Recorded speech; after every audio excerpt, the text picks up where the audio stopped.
buat Bapak dosen dan teman-teman sekalian. Perkenalkan, nama saya Ririn Juliani Simbolon dengan NIM 20011904. Di sini saya akan menyampaikan hasil jawaban UTS saya, yaitu jawaban yang pertama, Paulus adalah seorang Yahudi yang lahir di Tarsus yang hampir sama dengan kelahiran Tuhan Yesus Kristus.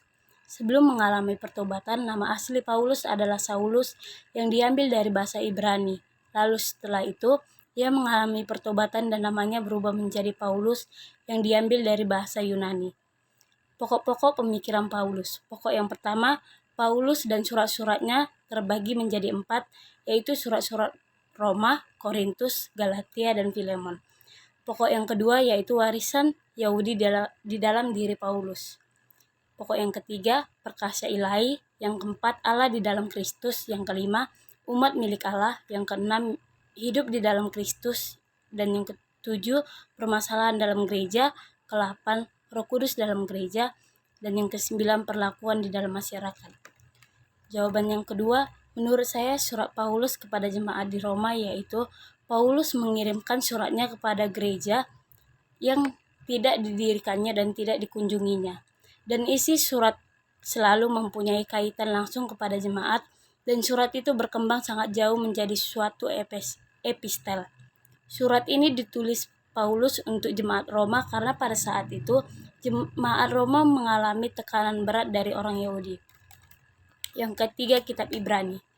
Kitab Ibrani adalah kitab yang bersifat sekunder. Kitab ini dimulai dari sebuah pembukaan dan terdapat pesan yang disampaikan kepada sang utusan yang berbentuk tulisan. Pengarang kitab Ibrani ini menyapa zamannya sendiri melalui homilinya. Yang keempat, surat Pseudo Paulus. Surat Pseudo Paulus adalah surat-surat yang dinyatakan tidak asli lagi karena di dalamnya terdapat dongeng-dongeng atau adanya penambahan di dalam surat tersebut. Surat Pseudo Paulus ini tidak asing lagi dari surat sebelumnya, dan surat ini terdapat sebutan 14 kitab dalam Perjanjian Baru, dan surat ini ditulis oleh Rasul Paulus sendiri. Yang kelima, surat Am dan surat kedua Petrus. Surat Am adalah kitab-kitab Perjanjian Baru yang berwujud surat-surat dan ada 7 surat yang tergolong dalam surat Am. Dalam surat ini tertulis dalam pembukaannya yang menyebutkan Simon Petrus, hamba dan Rasul Yesus Kristus.